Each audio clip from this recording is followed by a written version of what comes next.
สัมพุทธัสสะนะโมตัสสะภะคะวะโตอะระหะโตสัมมาสัมพุทธัสสะพุทธังสรณังกัจฉามิธัมมังสรณังกัจฉามิสังฆังสรณังกัจฉามิตุติยามปิพุทธังสรณังกัจฉามิตุติยามปิธัมมังสรณังกัจฉามิตุติยามปิสังฆังสรณังกัจฉามิตติยามปิพุทธังสรณังกัจฉามิตติยามปิธัมมังสรณังกัจฉามิตติยามปิสังฆังสรณังกัจฉามิอิติปิโสภะคะวาอะระหังสัมมาสัมพุทโธวิชชาจารณะสัมปันโนสุขโตโลกาวิทูอนุตตโลปุริสาธรรมสารถิสัทธาเทวามนุษย์สานังพุทโธภควาติสวากขาโตภควตาธัมโมสันติติโกอากาลิโกเอหิปัสสิโกโอปนะยิโกปัจจัตตังเวทิตตโพวินยูหิติสุปฏิปันโนภะคะวะโตสาวกสังโฆอุจุปฏิปันโนภะคะวะโตสาวกสังโฆญาญาปฏิปันโนภะคะวะโตสาวกสังโฆสามิจิปฏิปันโนภะคะวะโตสาวกสังโฆญาติตังจัตตาลิปุริสายุคานิอัฏฐาปุริสาภุคลาเอสาภะคะวะโตสาวกสังโฆอาหุไนโยปาหุไนโยทักขิไนโยอัญชลิกาลนิโยอนุตตลังปุญญเขตตังโลกัสสติกราบหนึ่งกราบสองกราบสามกาเลนะธรรมัสสวนังเอตัมมังคารมุตตมังมาแล้วเนอะมาแถมแล้วเสียงก้องเสียงก้องเสียงงองต่ำเข้าเสียงตุเจ้าเทศนาธรรมมาแถมแล้วมาถึงบ้านมาถึงเฮือนมาถึงในเฮือนมาถึงในมุ้งในสุดมาถึงเตาไฟมาถึงห้องน้ำมาถึงในรถมาถึงกุฏิกุฏางที่ตั้นผู้ฟังทั้งหลายเปิดวิทยุรับฟังกูเจ้าเนอ6 โมงถึง 7 โมงท่านทั้งหลายผู้รับฟังวิทยุสถานีวิทยุพระพุทธศาสนาจังหวัดเชียงใหม่ FM 96และจุดปฏิบัติการ FM 90.75 ของมูลนิธิบุญญาภรณ์วัดโสภณารามและสถานีวิทยุต่างๆเช่น วิทยุล้านนาและวิทยุแม่แจ่มตลอดถึงสถานีวิทยุต่างๆที่เปิ้นได้เปิดรับเอารายการนี้เปิดให้พ่อแม่พี่น้อง ทั้งหลายได้ฟังกูเจ้าตลอดถึงเสียงตามสายหมู่บ้านต่างๆวัดต่างๆที่กระจายไปทั่วบ้านทั่วเมืองมาแถมแล้วมาถึงหูถึงใจพี่น้องทั้งหลายเพื่อรับฟังคำสอนในทางพระพุทธศาสนา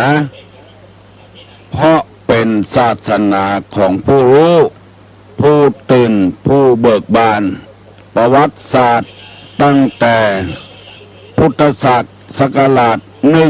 1มาถึง2549บอกเคยมีประวัติศาสตร์ที่เกี่ยวกับ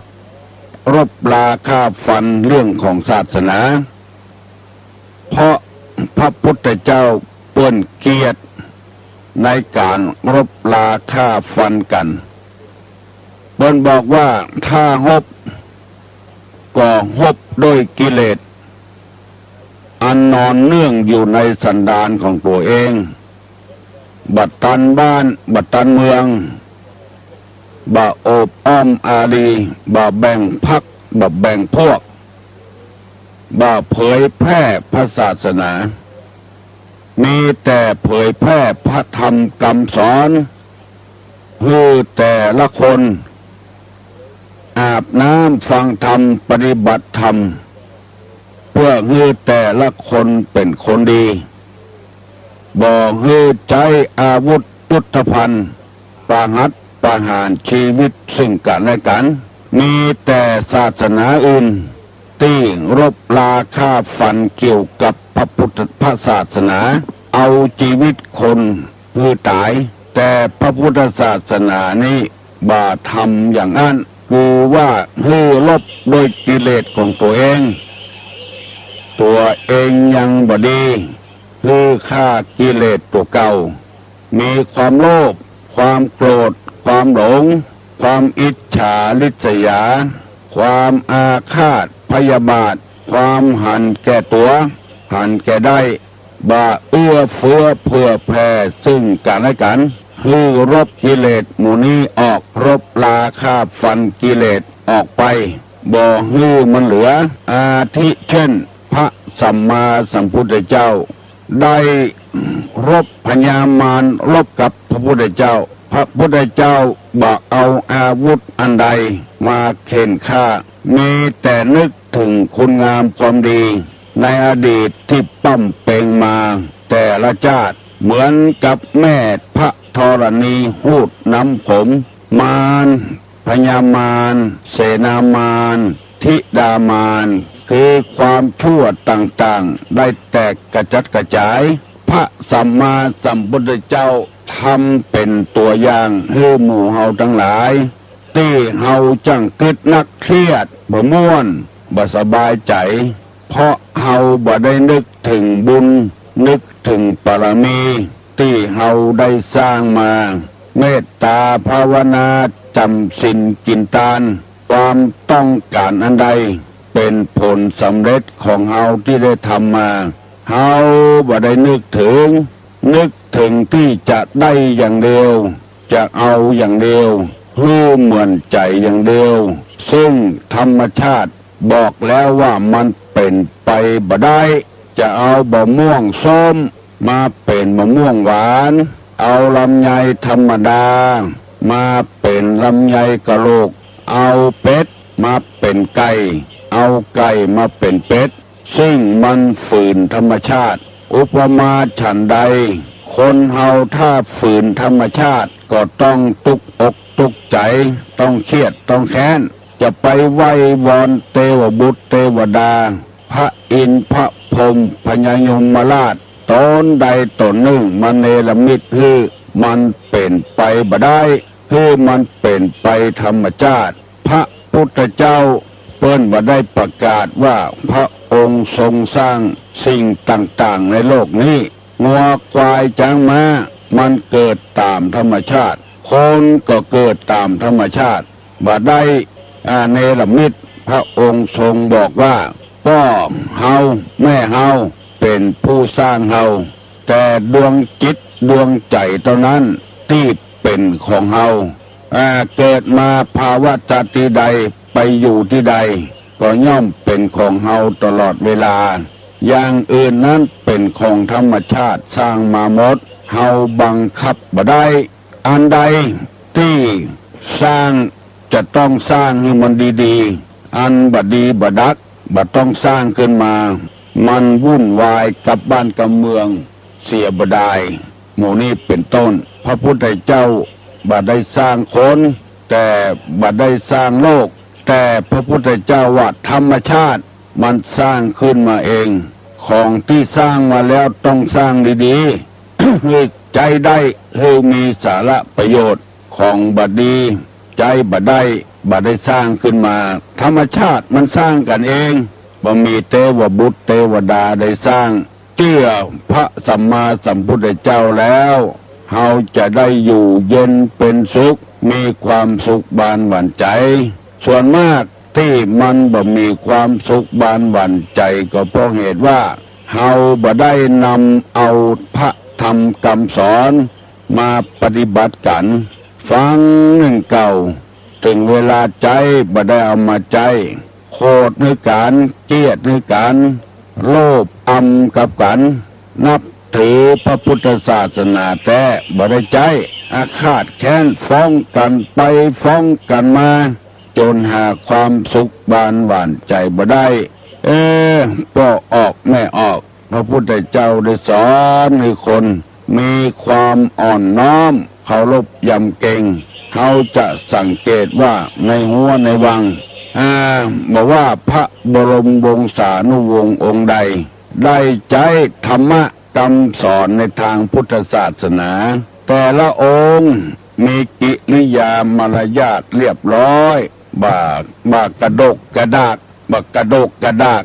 มีอ่อนน้อมอู้จาหวานเหมือนกันหมดเพราะฉะนั้นวันนี้ตุลุงจะได้นำเอาธรรมที่ว่าลักษณะของคนที่คนที่เจียมตนคือหมายความว่าบ่ฮือโป้นคนอื่นฮือเต้าใดเต้ากันเพราะศาสนานี้ได้ทำลายลัทธิต่างๆในประเทศอินเดียที่ถือเป็นพรรคเป็นพวกแบ่งเป็นชั้นเป็นวรรณะต่างๆคือมีความเสมอกันเพราะความอ่อนน้อมเจียมตนเคารพยำเกรงซึ่งกันและกันได้นำเอามาเสนอให้ท่านผู้ฟังแล้วมีอยู่11 ข้อ 1. ใจอ่อนน้อม 2. มีความเจียมตน 3. บ่ถือตัว 4. บ่ยิ่งยโส 5. ทำตนเหมือนกับผ้าเช็ดเท้า 6. ทำตนเหมือนกับโคเขาขาด 7. ทำตนดุจงูเปิ้นรีดออกเขี้ยวเอาพิษออกหมดแล้ว 8. อ่อนโยน 9. นุ่มนวลได้อธิบายไปแล้ว9 ข้อยังเหลือแถม2 ข้อข้อ10กับข้อ11วันนี้จะได้ต่อให้พี่น้องทั้งหลายฟังโดยข้อ10กล่าวไว้ว่ากล่าวถ้อยคำสบายหูข้อ11ไม่ดื้อกระด้างจะได้อธิบาย2 ข้อนี้แถมเนอตั้งอกตั้งใจฟังเนอกล่าวถ้อยคำสบายหูคือหมายความว่าพูดจาอะไรออกไปไม่ว่าคนนั้นจะเป็นใครก็ตามให้ทำถ้อยคำที่สบายหูจะไปแสดงกิริยามารยาทตุลงเกยได้ไปวัดสายตาที่ร้านขายแว่นตาเข้าไปกำเดียวอู้จัดดีอู้ไปอู้มาตุลงว่าขอลดพเนอเพราะมีแม่ออกคนหนึ่งได้เป็นเจ้าศรัทธาบอกว่าถ้าท่านจะทำแว่นตาให้ไปร้านนี้นะตุลงอู้ไปอู้มาแล้วตุลงก็บอกว่ามีโยมคนเนี้ยเอาบัตรนี่มาบอกให้มาที่ร้านนี้เพื่อจะวัดสายตาแล้วลดราคาลง เพื่อคนที่เอาบัตรนี่คือกับเจ้าของร้านเป็นเจ้าเป็นเพื่อนกันมีไอ้อย่างช่วยเหลือกันได้บอกกองเอาบัตรนั้นฮือพอความจริงเจ้าของบัตรเป็นเพื่อนกับผัวไม่ใช่เป็นเพื่อนกับเมียบอกกองเมียหันบัตรของตู้ลุงที่จะลดราคาเปลี่ยนสีหน้าสีตาทันทีว่าจะได้กำไรน้อยจากตู้เจ้าตัวนี้ห้องผัวมาเฮียมาดูบัตรนี่สิแล้วไปสนใจกับลูกค้าคนอื่นเนี่ยบาสนใจตู้ลุงสกรรมโอ้ตู้ลุงก็มาหันนิสัยคนนี้เป็นว่าจะเอาเงินอย่างเดียวพอหันลดราคาหันราคาต่ำลงก็เลยไม่สนใจตู้ลุงเนี่ยจะได้ลูกศิษย์ต้องการนึกมาร้านนี้คันเขาจะออกร้านเหียเขาก็ละอาใจพอแฟนเปิ้นมาผัวเปิ้นมาอู้ไปอู้มาก็เลยตกลงทำอย่างเสียบ่ได้ตั้งแต่วันนั้นเป็นต้นมาตุลุงก็เลยบ่ไปรบกวนเปิ้นตาฮอดบ่เดียวลูกศิษย์เปิ้นบอกว่าจะไปกี่ครั้งกี่หนก็ได้เนอะเอาบัตรของหนูนี่ไปตุลุงก็เลยบ่ไปทำซ้ำตาฮอดบ่เดียวเพราะว่าไปรบกวนเปิ้นทำให้เปิ้นบ่ขาดทุนนี่ถ้าได้กำไรน้อยนิสัยจะเนี้ยตุลงว่าจะบ่มีเปื้อนบ่มีฝูงจะบ่มีไผคบหาสมาคมด้วยกล่าวกรรมอันใดคือสบายหูนักปราชญ์บัณฑิตเป็นเปรียบว่าหูคนอันนี้เหมือนกับจระเข้ที่อยู่ตึงวันนี่อยู่กับน้ำมันเย็นออกมาหิงแดดกำเดียวก็ลุยไล่ลงน้ำเพราะมันไม่ชอบร้อนหูของคนเฮานี่ก็อย่างเดียวกันไม่ชอบร้อนเพราะฉะนั้นเพิ่นจึงบอกเลยว่าคนนั้นจะเป็นไผก็ตามกล่าวกรรมอันใดไปให้ไพเราะให้ม่วนหูให้คนได้สบายหูเมื่อกรรมดีเข้าหูแล้วจิตใจก็ดีโดยหมู่นี้เป็นต้นอย่าไปฮื้อละคายหูคนอื่นผัวอู้กับเมียก็อู้ม่วนจะไปอู้สัตว์จะไปอู้ขว้างเมียอู้กับผัวก็เช่นเดียวกันคือเข้าหูพยายามปรับปรุงได้ปรับปรุงได้ถ้าปรับปรุงบ่ได้เข้าหูไปแล้วมันเครียดมันแค้นกรรมอันใดดีว่ากรรมอันใดบ่ดีว่าคือพยายามสร้างสรรค์เลือกเหียก้อนบางกรรมนี่ฟังแล้วมันบ่สบายหูบอกว่าคนนั้นจะเป็นตุเจ้าหลวงก็ดีเป็นตุเจ้าน้อยก็ดีเป็นขโยมเป็นเนนน้อยอุปถากอุบาอาจารย์พยายามกล่าวกำอู้ที่มีนุ่มนวลฟังแล้วมันถูกใจบ่ฮื้อผิดหูไปแล้วคนเฮามันหัวใจห้อยที่เดียวกันฟังแล้วฮื้อมันสบายหูเป็นครูบาอาจารย์อู้ฮื้อลูกศิษย์ลูกหากรรมอู้นี่มีเปเลอะเปเตอเฮาจะอู้เจือใดก็ได้บอกว่าศรัทธาบอกว่าตุเจ้าบอกว่าผัวว่าเมียลูกเต้ากับพ่อกับแม่ตุลุงไปได้ยินคนเท่ามาสอเงือตุลุงฟังว่าวันนี้บักใครม่วนใจเนอตุลุงเป็นยังไงโดนลูกด่าหัวกำเดียวกว่าเนออยู่บัดได้ลูกจะมาด่าป่อนี่ด่าแม่นี่บักใครมีถ้าจะเป็นต้าไผ่พองก้าเป็นต้าเฮาอู้บ่ถูกหูก้าเปิ้นเกิดใจได้ก็มีพ่องคือมันมิ่งนะตุลุงมิ่งว่าจะได้ได้ว่าไปว่าไผ่ก็บูฟังกรรมลูกเป็นหมูกี่คนดีบดีกูจะขายครอบขายครัวนี่กินอย่างหมด บ่เฮือได้ไผ่สืบไผ่ทรายสักคน แล้วก็ว่าบ่อยตัวว่าเลิงตัวอู้กำไดก็ว่าจะขายกินอย่างมดขายกินอย่างมดลูกก็โอ๊ตบ่ได้ก็บอกว่าขายยังมาขายไอ้เท่าแอกอะกูอยู่ตึงวันนี้ไปเจ้าหวังซื้อผงคูสูรู้อีเตะก็โคตรให้ลูกมาสอให้ตุลุงฟังตุลุงก็ว่าโอ้มันเป็นเจอี้ลูกว่าก็ว่าดังเหียพี่น้องเพื่อนบ้านใกล้เฮือนเคียงได้ยินเขาใส่ละอ่อนมันก็กลัวเสียเพียบก็เลยว่าขายยังมาขายไอ้เท่ากูอยู่ตึงวันนี้ไปเจ้าหวังสืบมรดกอย่างของเมืองรู้ไผทำมือกูเขาเกิดคนเท่าละน้อนเสียก็มิ่งก็ไม่ว่าบ่อยว่าเลิงอย่าขอเงือจดจำไว้เนอะพ่อออกก็ดีแม่ออกก็ดีอย่าไปว่าอย่างอีเฮืองับปากไว้เหียละอ่อนบดเดียวมันมีทิฏฐิตัวนี้มันเป็นมิจฉาทิฏฐิว่าเฮือเข่าเลิงนำไปเจ้าบ้านเจ้าจองได้ยินเขาใส่เปิ้นจะได้ดูแควนหัว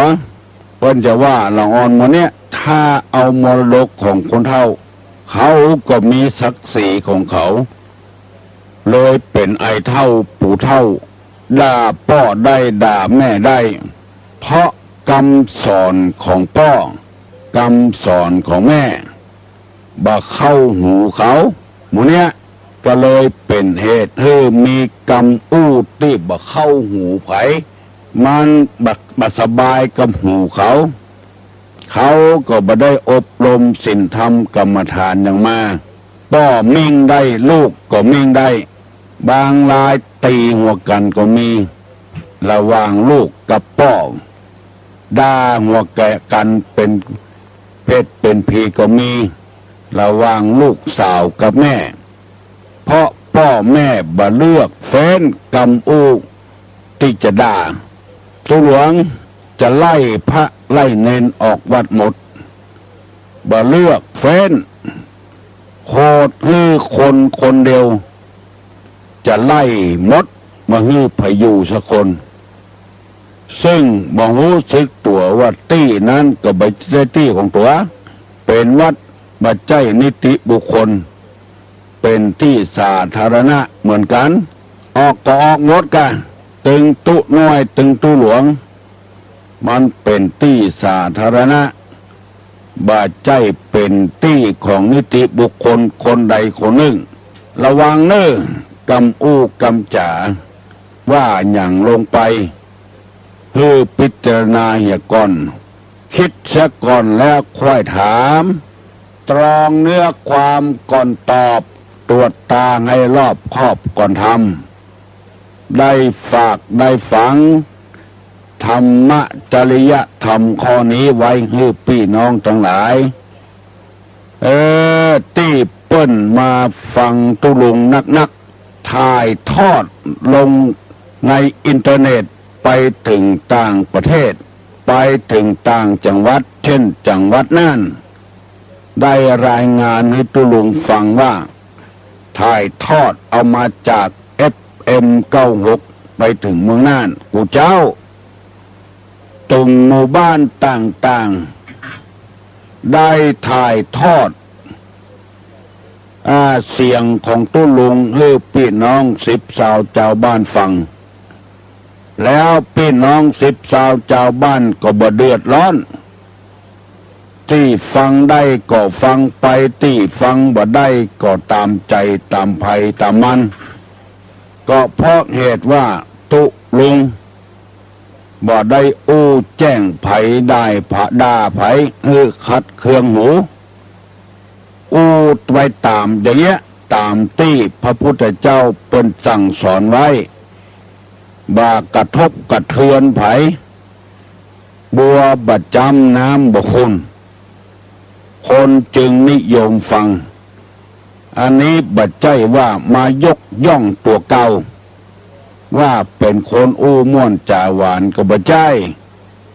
เอามาอุปมามาเปรียบเทียบ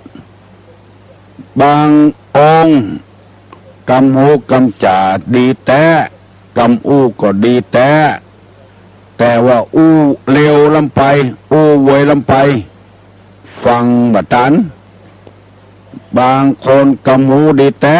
กำอู้ดีแต่เสียงบัดชัดเจนเสียงบ่ไพเราะ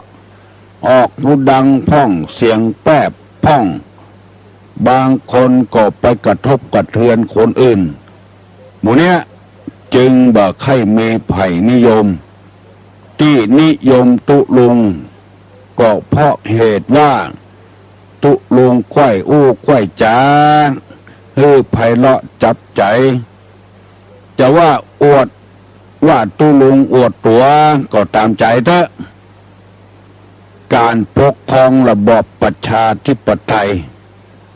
เฮาจะวิจารณ์กันอย่างก็วิจารณ์ได้แต่ขออย่าไปวิจารณ์เบื้องบนที่คนเคารพนับถือกันนอกจากจะบ่ได้ผลแล้วยังบ่พอเปิ้นจะจังเฮาแถมเปิ้นจะโคตรให้เฮาแถมบอกว่าเบื้องบนนั้นจะเป็นบัลลังก์ในหัวในวังก็ตามสถาบันสูงสุดผู้ที่บริหารงานประเทศก็ตามเช่นวิจารณ์รัฐมนตรีต่างๆนายกต่างๆเฮาเป็นคนได้รับความสะดวกสบายตึงวันนี้ก็เพราะเปิ้นเป็นผู้บริหารถนนหนทางมีวงแหวนนอกวงแหวนใน2 ชั้น 3 ชั้นไปมาสะดวกสบายวันนั้นตุลุงไปเทศที่บ้านยางประทาดกำไปนี่ฝนตกรู้สึกว่าไปจ้าหน่อยกำมานี่10 นาทีเห็นแล้วแต่ลูกยางประทาดมาหาบ้านตุลุงก็เพราะไผผู้บริหารงานประเทศนั่นเองงานของเปิ้นบ่ใช่มีงานเดียวความต้องการของประชาชนมีเจือใดก็ทำมาหมดตกหมดเสียงในหัวในวังฝนบ่ตกแปงฝนฮึตกมาจุ่มอกจุ่มใจตึงคนตึงพืชพันธุ์ยาหาร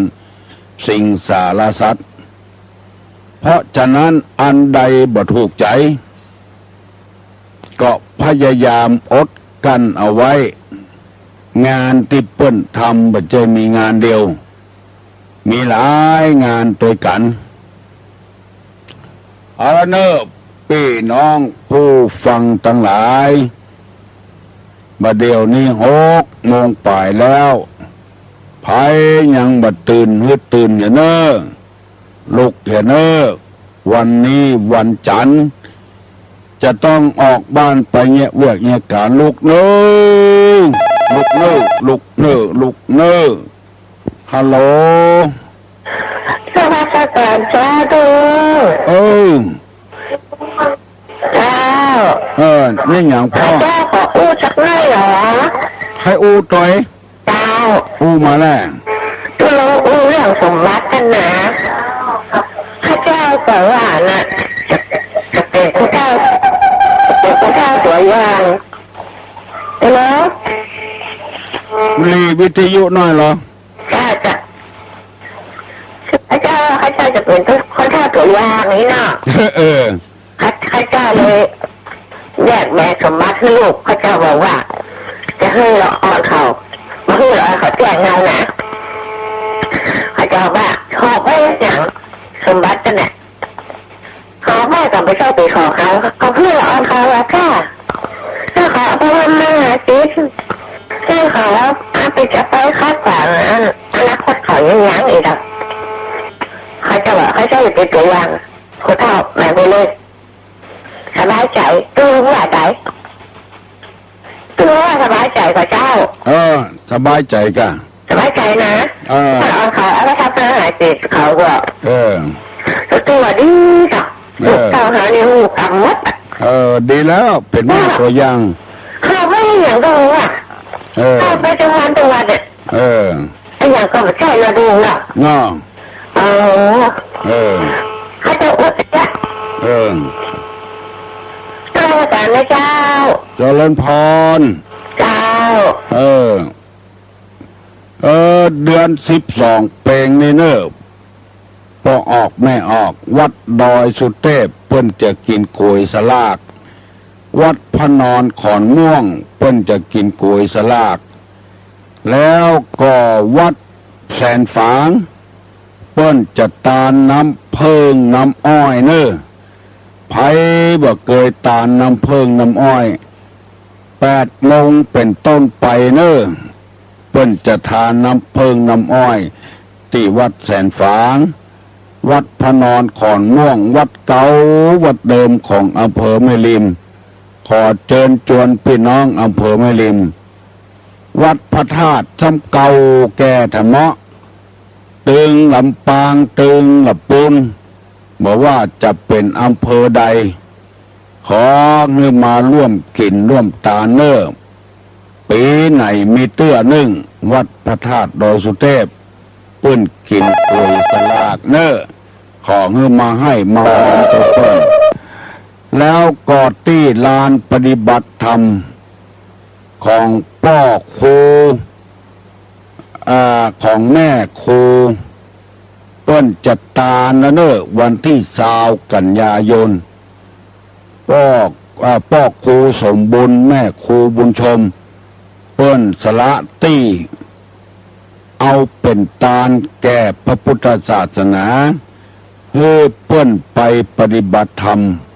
เรียกว่าสถานปฏิบัติธรรมนานาชาติจะเป็นไผก็ได้ไปปฏิบัติธรรมฝรั่งมั่งค่าที่ถือศาสนาอื่นมาปะใส่ขุมทรัพย์อันเป็นมรดกที่ล้ำค่ามาปฏิบัติธรรม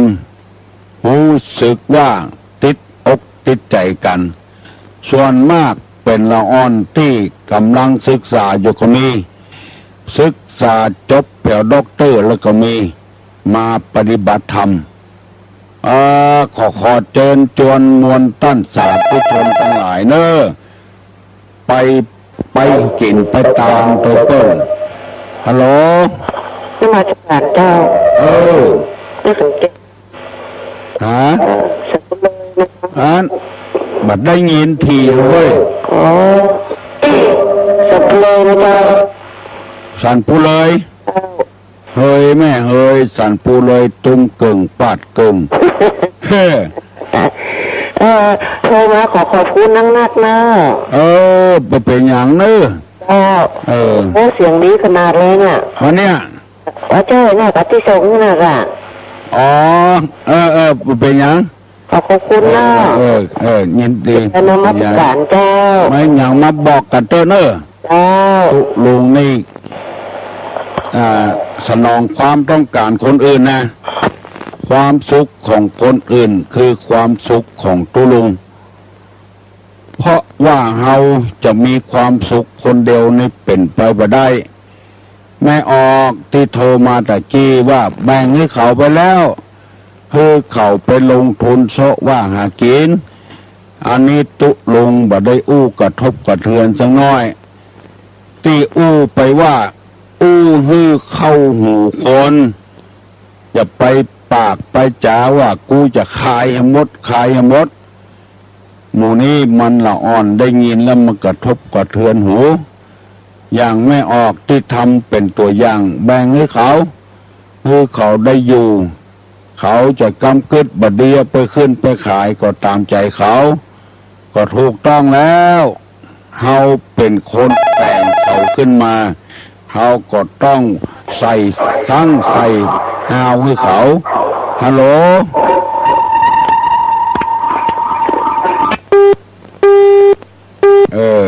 การมันดังโอนี่นะตัวลุงจะปิดท ทันทีเนอะ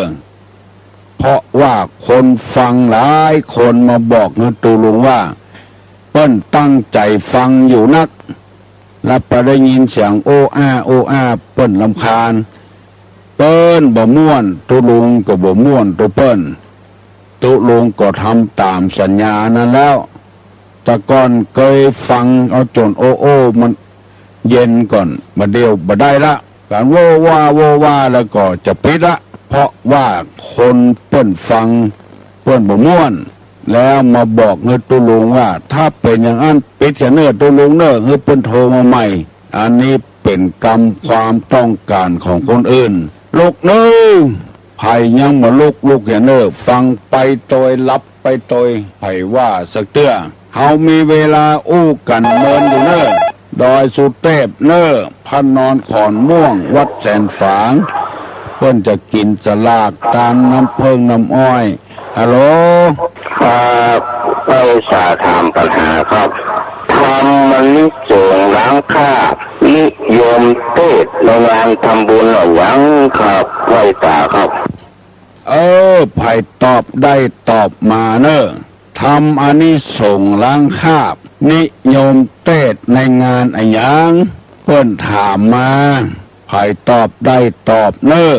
ระยะนี้ในธรรมเปรตพีบอกว่าตั้งแต่วันออก1 ค่ำของเดือน12ไปเผียวเดือนดับเปิ้นปล่อยเพศเพื่อมารับของกินของตาเนอฮัลโหลเทศในงานศพนี่เหรอเจ้าฮะเทศในงานศพบ่เคยได้ยินทีเนอฮัลโหลเทศในงานศพเจ้าเทศในงานศพเจ้าพอเอาศพไปแล้วก็เทศเนาะเจ้าล้างคราบยินดีเนอะเจ้านุโมทนาเจ้านุโมทนาสาธุยินดีเนอะตอบมาแล้วเจ้าของปัญหาคนตอบว่ายินดีเทศในงานศพล้างคราบเน่ามี2 คนผัวเมียอยู่ในปัจจาผีดิบชื่อกาละกับกาลีมีตุเจ้าไปนอนในปัจจากาละกับกาลีก็บอกว่าตุเจ้าเอ้ยมาถ้ามานอนที่นี่แล้วมาค่ำเมื่อคืนหมู่โจรหมู่มารเข้ามารบกวนอาจจะมาจี้มาปล้นกาละกาลีบอกให้ตุเจ้าก็บ่ฟังเฮาจะปั้มเปงเฮาบ่กลัวตายเพื่อโจรมารหานผ้าเฮาก็ยอมวันอันนี้ส่งล้างคราบมีหลายอย่างทุกลุงมาได้จำดีจำพอให้พอดีเนี่ยฮัลโหลอันนี้ตุลุงกับเจ้าตุลุงนะกำลังอู้นะนี่ตุลุงนะนี่มาจากคงขาวเจ้าคงขาวหางน้องน่ะเจ้า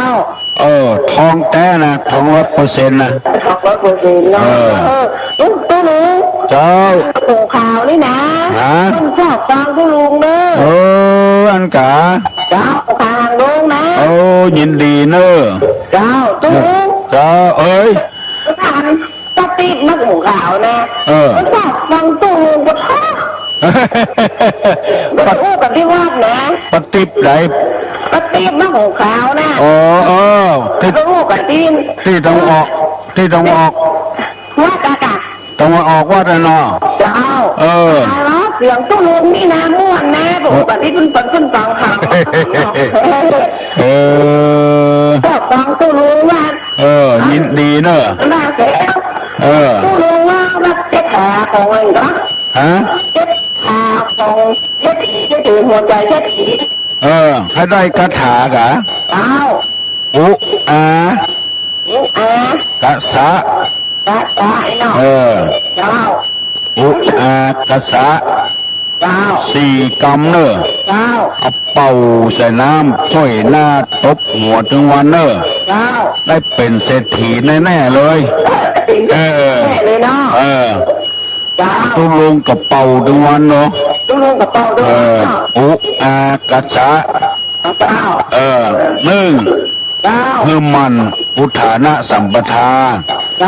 2ได้สตางค์มาแล้วจะไปใจจ่ายสุรุ่ยสุร่ายอารักขะสัมปทา3 คบคนที่คบคนดี เจ้า ๆ เอาสักเจาะหาสตางค์มาใส่บ้านใส่จองเรียกว่ากัลยาณมิตรตา ข้อที่สี่เรียกว่าสัมมาชีวิตาเข้าใจยัง เจ้า คือหากกินตามชอบท เจ้า ำผิดบ่ฮือผิดกฎหมายบ้านกฎหมายเมือง เจ้าร วยเนอะ เจ้า ไม่ออกรวยเนอะ เจ้า บอกไม่ติบตัวเนอะ เจ้า ไม่ติบคงขาว บอกคือเปิ้นตัวอุอากัดสาอีเนอะเจริญพรโอ้แตะไผ่ข้าได้กระถาคือเป่าลงใส่น้ำบยนั่นน้ำตกนั่นแล้วก็เอาใจลูกหน้าลูกตาตบหัวฮัลโหล นมัสการเจ้า ดีใจโมดเลย โอ้ดีใจแหละ เจ้า โอ้ม่วนเนอะ มันก็ เฮ้ ฝน มา ต สุ ก ด จุ่มเย็นด้วยเนาะ สุดท้ายมาลู่ คนใดก็ใครมือเนาะ เจ้า ทีหน้าแก้ไขทำไมเฮ้ย จ้อมได้ไปได้หันได้ต่อแล้วเนาะ ได้ยินได้ฟังเนาะ ยินได้ฟัง โอ้พี่น้องตังดงประคอย ลูกหลานมาช่วยกัน ได้มาพ่องบ่ได้มาพ่องก็ได้บุญเท่ากันนะเนาะ ตรงใจแล้วเราเนาะ แล้วเอาแต่ว่าอิดเลย ยิดนะแกเนาะ โอ้บ่ายสองมานอนแองแมงเลยจนพอ6 โมงกุ่นเจ็บแอวนั่งมากลูก ลูกมาเมื่อเจ้านี่ก็ยังอิดอยู่น้อยนะ เจ้าพยายามพักผ่อนใน โอ้ วันนี้ ว่าหายบดีบ่มัน อยู่มันก็ เจ้า มาบดีบ่ได้มานั่งอู้นี่เฮ้ยอิดเนาะเขาหาเอาออกซิเจนใส่หูดังแล้วก็มาเนี่ย แต่ว่าก็มีในรถเลยแต่ว่าก็มีในรถท่านนั้น อันกะ ออกเปลี่ยนยินในรถออกซิเจนนะ จ้า เอาติดกะ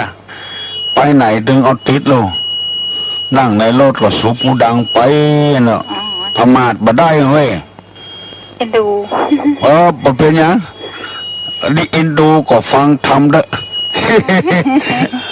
คือปากม่วนจะหวานตีดทุน้าว่านั่นน่ะเนาะ ตะกี้ละเจ้า เจ้า บุญรักษาเนอะ เจ้าการนมัสการเจ้า แก้วนาประคอยใต้หลานขิ้นตุลุง ขอขอบคุณพี่น้องที่มาร่วมตุลุงตะวาเนอะโอ้เผ่ห้วยละห้วยปูปุ่นเปิ้นฟังเปิ้นจะไปเม็ดแจมแล้วก่อน เลยเอาของชำร่วยของแจกคือเปิ้นไป กองห้วยละ ได้ไปละหมู่อื่นลุ่มเข้ามาแล้ววุ่นวายแล้วบางคนก็ได้ บางคนก็บ่ได้ จะไปเสียอกเสียใจอย่างเนอะมากินมาตานเอาบุญเปาะเชื่อบักกี่วันก็ปุดละแต่น้ำจิตน้ำใจนี่แบบปุดง่ายๆอะโหล นมัสการเจ้า ตะวันได้ไปจุดตุรุงสกรรมนะ ตะวาเนี่ย ไม่ได้ไปสกรรมไปปฏิบัติธรรมวัดพระสิงห์เหียตันเจ้า ไปปฏิบัติป้าโมวัดพระสิงห์เจ้า วันนี้ยังปฏิบัติธรรมปฏิบัติธรรมนะเนาะอาทิตย์ตอนเช้าแล้วก็เดือนที่2ก็มาหาตุลุงที่วัดตุลุงตกลงว่าเดือนกันยานี่เอาวันที่อย่างดีเจ้าวันที่9นั่นก็หาเจ้าไว้ก่อนเนาะจะได้ตุลุงจะประกาศทำกรรมเนาะเจ้าจะได้ไปประสานกับผู้สูงอายุออกมาประสาทกันนะเจ้าเจ้าถ้าบักเก้ากับ16กระทันเนาะถ้าบักเก้ากับ16นะเจ้าเนาะเจ้านมัสการเจ้าเจริญพรได้มาก็บ่เป็นหยังบ่ได้มาก็บ่เป็นหยังเฮาประชาธิปไตยลูกที่ได้มาบ่ได้อันหยังสักอย่างก็ไปโคตรไปเกลียดเน้อเฮามากินด้วยกันตานด้วยกันจะไปจุ่มไปซ้ำหยังฮัลโหลประธานปัญหาน้อยเนอเรือน3น้ำ4นี่เรือน3นี่คือเรือนอย่างพ่องเฮือน3เรือน3เรือน3น้ำ4คืออย่างป้องน้ำ4มีน้ำอย่างเฮือนกินเฮือน3นี่นะเฮือนอยู่เฮือนไฟเฮือนผมตะกอนเพิ่นว่านะแม่ยิงคนใดปฏิบัติเฮือนได้เฮือน3อย่างคือเฮือนอยู่เฮือนไฟเฮือนผมเฮือนอยู่ก็สะอาดเฮือนไฟก็หมดจดเป็น เป็นจอนก็ดีค่าที่ใบมันจบตึกมันไม่จบฮัลโหล น้องต่อกันแล้วกันด้วยลุง เงินสามเงินอยู่เงินไฟเงินผมกระน้ำสี่น้ำอย่างน้ำกินน้ำใจน้ำต้นปูนมาถูกหมูหัวแหละตะกอนกว่านั้นต้มปูนบัดเดียวนี้เปิ้นเปลี่ยนทำละเปลี่ยนเป็นอย่างไรน้ำกินน้ำใจน้ำการเปิ้นเปลี่ยนน้ำต้นปูนออกแล้วเพราะมันมีไผ่กินมากละน้ำกินน้ำใจน้ำการจำไว้เนอะน้องเนอะน้ำกินน้ำใจน้ำใจน้ำใสนะน้ำใจน้ำใจคนเทานะแล้วก็น้ำการสี่อย่างเนาะน้ำเงินสามน้ำสี่ไม่ยิงคนใดมีเงินสามน้ำสี่อันนะควรเลือกมาเป็นคู่ครองเอามาทำพันได้เอามาได้ต่ำห้านคาราโอเกะนะอย่าไปเอามาอยากพอเอามาเป็นพันเอามาทำพันเนอะมาได้ความลูกเกิดมาก็มีประโยชน์อย่างสิ่งอย่างวันนี้ปังมองมีคำถามยังทำอยู่กับหมูเนาะหมูเนอะแต่กี้เปิ้นก็ตอบไปแล้วเอาเทศในงานเอามองนี่เป็นถามปัญหาธรรมะธรรมะสูงเท่านั้นงานอวมงคลมงคลกับอวมงคลเจริญพรเนอะเจริญพรอยู่ดีมีสุขเนอะขอบบุญคุณพี่น้องทั้งหลายมาไกลแต่ไก่ว่าเปี่ยวห้วยละปุ่นแม่แก้วเป็นหัวหน้าบนโลกบ่ได้จกเบอร์สักกามเป็นว่าจะไปบ้านแม่แจมอยู่ไปเหี่ยก่อนฮัลโหลครับไว้จะทำปัญหาหรือจะข้อครับทำอันนี้ส่งสลากกับพัดนิยมเทศในงานหรือยังครับมันบอกอยู่แล้วไผ่ก็ตอบได้เอาเนอะไผ่ตอบได้ตอบมาเนอะอันนี้ส่งสลากกับพัดเทศในงานอะไรอย่างไผ่ได้ตอบมาเนอะวันที่20 กันยาเนอะพ่อบุญแม่ครูบุญชมเปิ้นจัดการสถานปฏิบัติธรรมนานาชาติขอให้พี่น้องทั้งหลายไปร่วมบุญร่วมกุศลด้วยเปิ้นเนอะสร้างอาคารเสี่ยงเป็น100-200 ล้านโบราณามเดียวนะไปจมจอบต้มตุ้นยินดีกับเปิ้นบำรุงพระพุทธศาสนาฮัลโหลใช่เจ้าเปิ้นแถลืมเลยเปิ้นแถลืมไปหน่อยเปิ้นบอกไปเลยเต้นงานอย่างสลากพัดนะเต้นในงานสลากพัดเนอะเจ้ายินดีเนอะน้องพิสมัยเรื่องธรรมะธรรมโมเนี่ยไว้ให้น้องพิสมัยเถอะเฮือนอยู่เฮือนไฟเฮือนผมน้ำกินน้ำใจน้ำใจน้ำการถ้าไผ่ได้แม่ยิงจะอี้มาเป็นคู่ครองจะเป็นบุญของคนนั้นเป็นอย่างมากเฮือนอยู่ก็สะอาดเฮือนไฟก็สะอาดเฮือนผมก็ดีบ่เหม็นบูดเหม็นเน่าเหม็นส้มฮัลโหลครับผมไปสาธุลุงครับท่อเสียงใหญ่ที่ไหนฮะดงครับแพร่ดงครับบ้านไหนก็น้ำแพร่หางดงน้ำแพร่หางดงครับก็ถามปัญหาครับการที่ส่งทางปฏิทินนี่มันเตะงานไหนลมปุ่งพิสมัยเนอะจะดูตื่นตุลูเนอะลูกนะลูกเนอะลูกละครับอายตุลุงอะเนาะน านเอ็ดมันบ่อสลา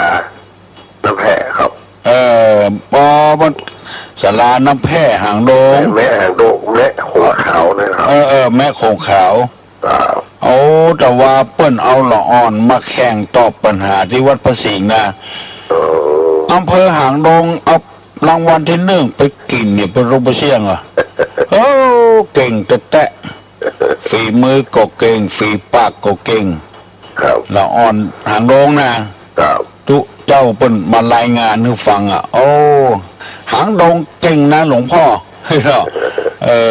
ตอนนั้นผมแปะใจอบตสุรินทร์นะพูดว่าพูดไปที่วัดตุลุงครับจักกันกันเนาะก็หานั้นตุลุงเนาะปัดแปลงร่องคนเดียวบนนี่หรอแปลงร่องตาลนะครับร่องมีใครก็ปัดแปลงคนเดียวมันใส่อังกาอย่างลูกอะไรใครปังออกกำลังกายไปด้วยแปลงจ้อยสลาเขาแต่เปิงงานอบตว่าแต่ร่องส่วนตัวก็แปลงละก็คนจากนี้เนาะอบตสุรินทร์บัมเบอร์นะครับบัมเบอร์กันผ่านหน้าของหัวใจละการตัดซ้อมที่วัดสลานี่ก็พวกกับมาเอาหรอวัดสลาคนฟังหลายก็หามันสลาขันนับนะครับน่าว่ามันกำเข้าหูมันม่วนเนาะมันแบบเป็นพิษเป็นภัยกระพายรู้จ้าเห็นชัดเจนเนาะบางคนวิทยุส่งกันส่งโทรศัพท์มากำเดียวปกติจังทุกลุงเป็นชั่วโมงเพิ่นประจังเนาะไม่ได้คือถูกหูคนหางโดงนี่มันเก่งตอบปัญหาหางโดงที่1ไปกินติ๊กวันอาทิตย์ตะก้อนเมื่อตัวลุงน้อยๆเนี่ยหางโดงเนี่ยเอาคนตุ้ยมาแข่งที่สนามกีฬาเนี่ยงานฤดูหนาวเอาใส่ล้อมาดังอัดดังได้ที่2อยู่นะล้อเจ้าไอ้สาเจ้าตอบปัญหาไอ้ตะกี้อันนี้ส่งผ่านมาตีเดือนนี้เปงเดือนนี้เปงเนาะถูกต้องแล้วเนอะเอาถึงว่านะลมปุ่มน้องพิษสมัยนะมาเข้าทางพอดีเดือนนี้เปงโลเบิ้นตามอันนี้ส่งผ่าพระติดแม่กาไข่ลูก5 ตัวไหลล่องน้ำพอถึงเดือนนี้มาเปิ้นแปลงตีนกาอันนี้ส่งของแม่กาที่ไข่มีลูก5 ตัวไหลล่องน้ำงัวเอาไปเลี้ยงพ่องไก่เอาไปเลี้ยงพ่องเนี่ยตนแรกเรียกว่ากากุสันทะได้ชื่อตามไก่โกนาบมณะก็ได้ชื่อตามแม่โคอันนี้ส่งพาติดเปิ้นจะได้เตดว่าอย่างอันตามไข่งัวกาตามไข่ควายกาได้นี่ส่งต่อใดน้ำมันบ่หงอันนี้ส่งต่อใดเน้นบางองค์เตดบ่ถูกเฮ้ยน้ำมันไข่งัวน้ำมันไข่ควายวะไปมีใหญ่งัวไปมีไข่จะได้ ควายไปมีไข่จะได้เพิ่นว่าไข่งัวไข่ควายเน้นก็เล่นว่าไข่งัวไข่ควายเพิ่นมาแจ้งหามีไม่เอกสักน้อยอุจารก็เหมือนกันเนอตุลุงคนอย่าไปอ่านตามหนังสือเนอเพิ่นว่ากาญะตวาเลวจีตวาเลมโนตวาเลอุจารบางคนก็กาญะทวาเลวจีทวาเลมโนทวาเลมันถูกตามหนังสือแล้วบ่ถูกตามกรรมโบราณเพิ่นว่าตัวเนี่ยตัวก็ทวารนั่นน่ะทวารนั่นน่ะกาญะทวาเลวจีทวาเลมโนทวาเลเพิ่นคือมันถูกถึงว่ากาญะตวานวจีตวานก็คือหูปากกาหูดังนี่ก็ตวานตั้งเก้า กาญะตัวเลวจีตัวเลมโนตัวเลหรือว่าใจอีเนอะบ่ใจอวดลวกอย่างนะฮัลโหลครับให้ตาถามปัญหาสักข้อครับโอ้ตีนกับธรรมต่างกันอย่างไรข้อไหนเป็นข้องดเว้นข้อไหนเป็นข้อปฏิบัติของไว้ตายินดีเนอะศีลกับธรรมต่างกันเชื่อใดตอบแถมข้อนี้ข้อสุดท้ายละตุลุงจะได้ไปโรงยาละใครตอบได้ตอบมาเนอะ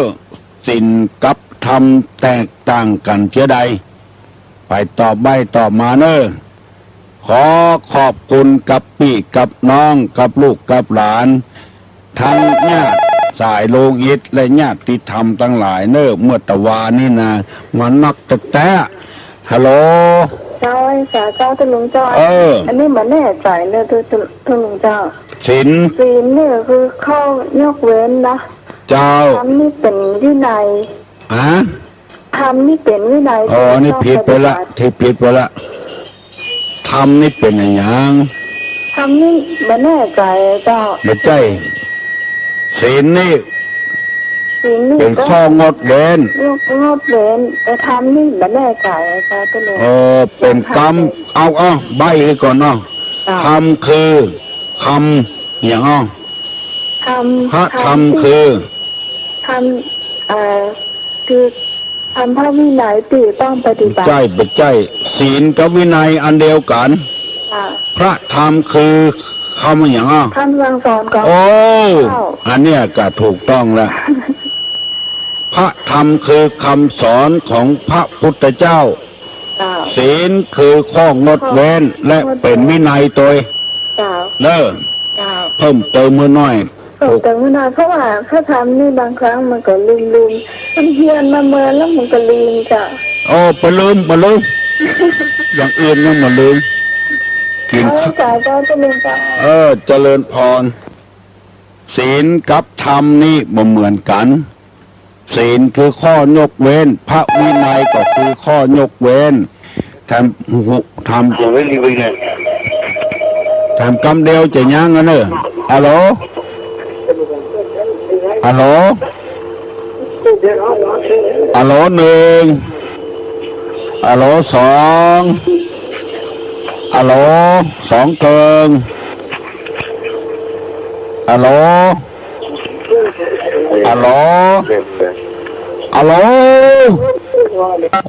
ปิดละ มันจะรำคาญคนอื่นเนาะปนมมือขึ้นเนอตุลุงจะฮือปอนนะเนอขอเงยอยู่ดีมีสุขกุคนเนอสัพพโลกเวนิมุตโตสัพพสันตาภวัติโตสัพพเวลามติกันโตนิปุตโตจตุวังภวะสปิติโยวิวัจจันตุสัพพโลโกวินาศตุมาเตภวะตวนตาลาโยสุขีติคาโยโกภวะอภิวาทานาสีลิสานิจังวุธาปจายโนจัตตาโลธรรมาวัฏันติอายุวันโนสุขังพลา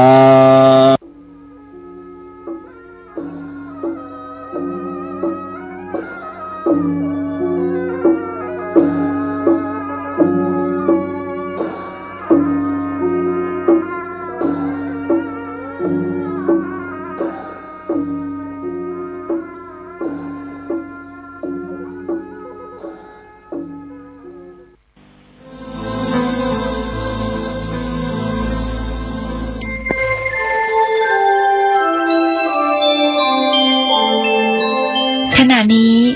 ท่านกำลังฟังสถานีวิทยุกระจายเสียง FM 104.5 เมกะเฮิรตซ์